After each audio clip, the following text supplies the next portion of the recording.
So let me finish with a story that illustrates a point.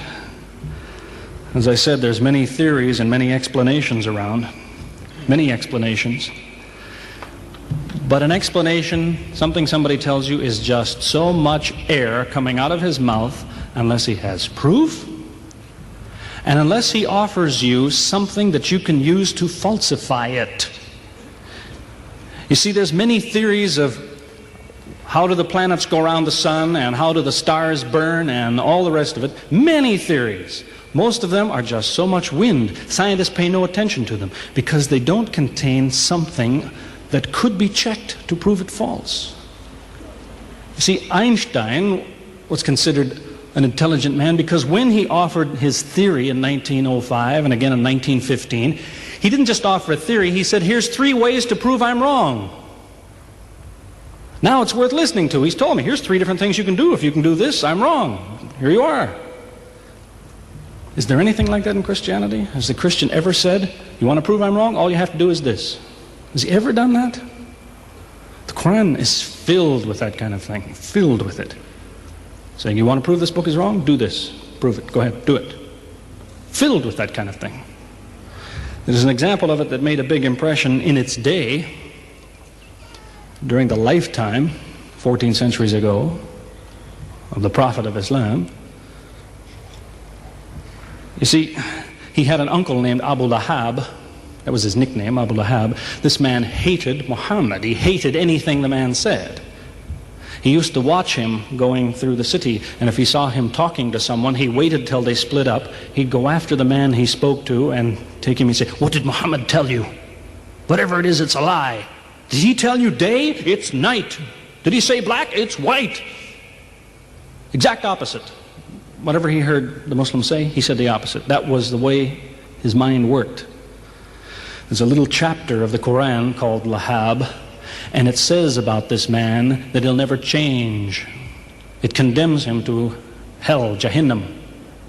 You see, if the man had ever become a Muslim, the Muslims would believe, well, now he's not condemned anymore. You see, for 10 years before Abu Lahab died, that was a part of the Quran. And the Muslims could come to Abu Lahab and say, do you know, it's been revealed to us in our book that you will never be a Muslim. God says you will never be a Muslim. For 10 years they told him that. All he had to do was say, well, your book is wrong. I want to be a Muslim. What do you think of your book now? That's all he had to do. He had 10 years to think about it. And that's the way he was. See, if somebody is your enemy, you don't come to him and say, you want to prove I'm wrong? Here, say this. Come on, say it. If all you have to do is say the words and I'm wrong, you finish me. He never did it. See, this is one of many cases of something that was offered that could have been falsifiable. So it was. As I say, in 1978, after, how long would that be? 15 years of arguing with the church authorities, one place or another, I got the idea. I'm going to argue with some other people. I'm going to read the Quran, see how much of it is any good, pick out the true, pick out the false. I thought it'll take a few years, it'll take some serious study and so on. I read through it. About 3 days later, I finished it. I said, this is what I've been saying for 15 years. So I went to find some Muslims. I don't want somebody to feel you've been tricked into something. I haven't said anything about Christianity that isn't true.